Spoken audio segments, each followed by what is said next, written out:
Assalamualaikum warahmatullahi wabarakatuh. First, I want to introduce myself. My name is Muhammad Ghufran, BP number 19 1107 2039. From class 2B D4 Telecommunication Engineering. Here I will explain about the 3G network. Next, what is a 3G network?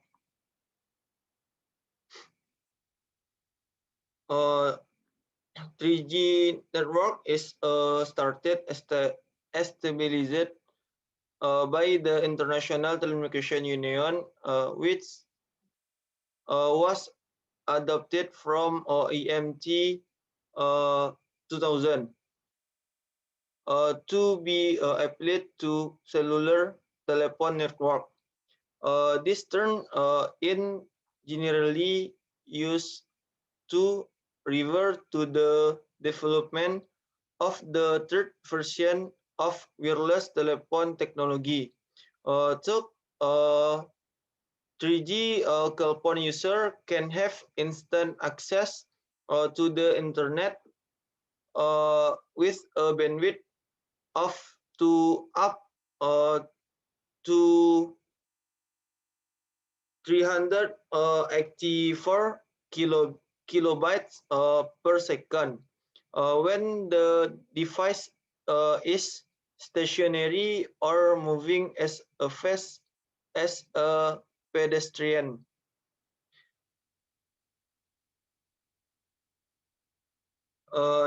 Next, basic concept of 3G network.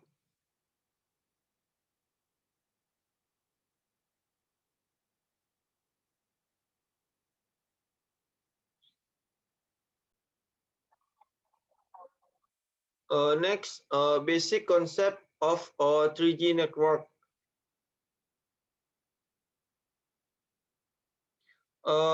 UMTS or Universal Mobile Telephone Standard is an evolution of GSM, supports third generation.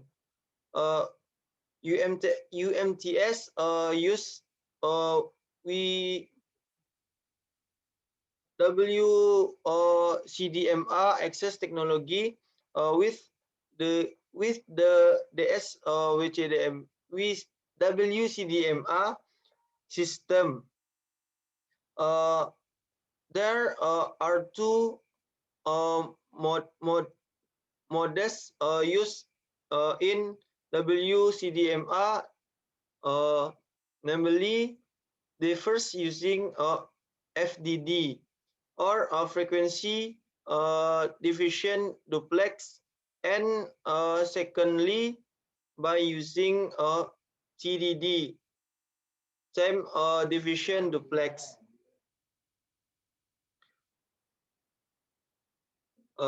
Next, characteristic 3G.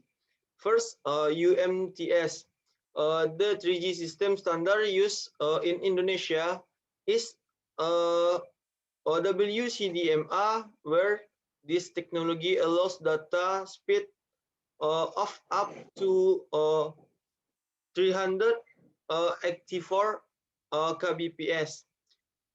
Second, it only use on frequency, so you don't need to do complete frequency activities. Third, the possibility of each user to get a bandwidth that varies according to the user service demand in one of the superior feature of the WCDMA network. And fourth, scheduling packet data depends on network capacity, so it is more efficient than GSM network, which depend on time slot capacity.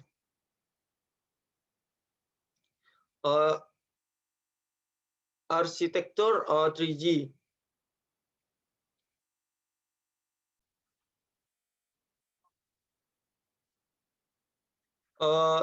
The UMTS WCDMA network architecture is of several types. One, core network.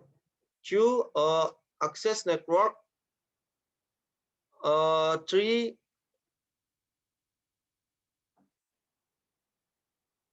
terminal or UA.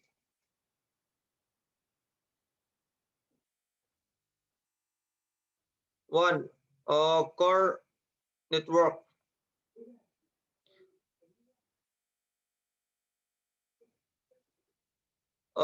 Referred to as the core network. Its job is to provide all management and processing centralized for the system. This network element is equivalent to NSS network switching system on the GSM network. Core network is a combination of several systems that deliver the interface with external networks, including landline telephone network and cellular telecommunication network. Another UMTS core network architecture is the result of migrating GSM network that have been used previously, where new elements for its UMTS were superimposed to produce additional function required by the UMTS network. Next, to radio access network. The access network is now the UMTS terrestrial radio access network and perform the following function. First, radio resource management. Second, call setup and handover. And third, use access to the core network. Utran perform a familiar route to the base station subsystem in GSM. And Utran contain the following network elements: a radio network subsystem, the RNS in is an element that manage research and transmission. B, radio network. Each RNS contains a radio network controller. The RNC regulates the allocation and use of radio research in the RNS and to do most of the processing for Utran. Each RNC control one or more node B.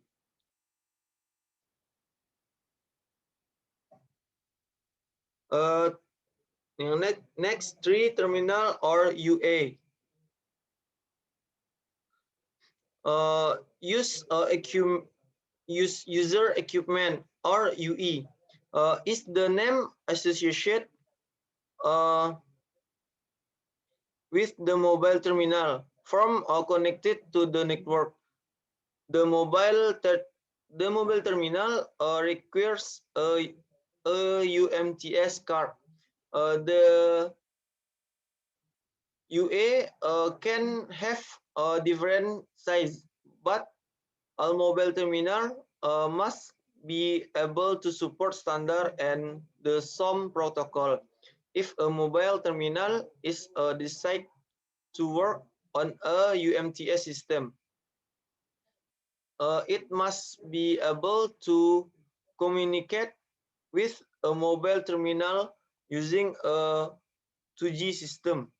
First, for all the terminal, UMTS is designed in multi-band and multi-mode, allowing multiple user to change to UMTS, GPRS, and GSM service in different frequency bands and on travel around the world.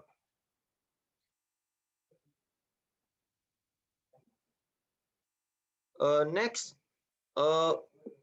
WCDMA code. One spreading code.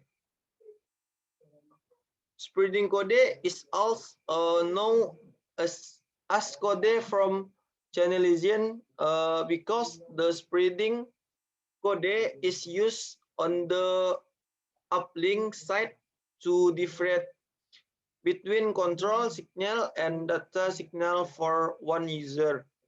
And in downlink communication, the spreading code is used to differentiate common channels and they set channels between one user and another user who is on the same node B cell. Canalization and scrambling process on a 3G system where each service, voice, video, call, packet data, HSDPA packet data will pass through the spreading code tunneling individually and determine spreading factor to be used. This is why spreading code affect bandwidth.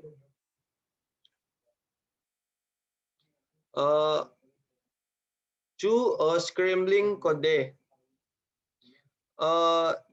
This code is useful for distinguishing one image from another on the uplink side and also for distinguishing not B from one another on the downlink side.